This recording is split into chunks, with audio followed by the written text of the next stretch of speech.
tell people in Washington state that if their child has begun to be gender confused, to leave the state.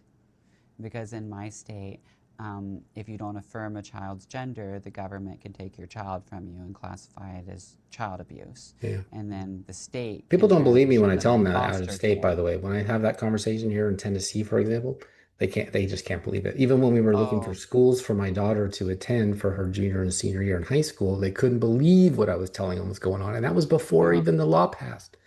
in Washington State, Oregon, and California, the way that these states have moved, and a lot of the blue states, they have education on gender going down into preschool. We just got it in preschool in Washington State. They have community health clinics that are connected to the schools, but are still community health clinics, so they have HIPAA and everything like that.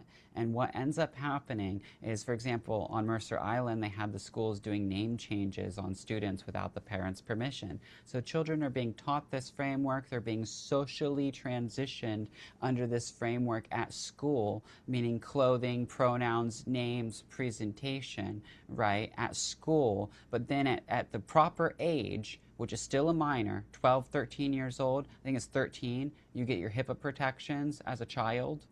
Now that child can be transitioned in the school attached health center, and the health center doesn't have to tell the parents. Not only do they not have to tell the parents can't find out about it because the HIPAA protections protect the child from the parents. And they did all of this under the name of like basically freeing these children from bigoted parents. But again, no child is trans. This is not the same thing as growing up and hitting, puberty and realizing you don't like girls. It's not the same. It's a mental illness, Yeah. you know. I saw recent reports where a teacher was doing same-sex kissing courses and grading them Right. on this. Like, if And that's not indoctrination, I don't know what is.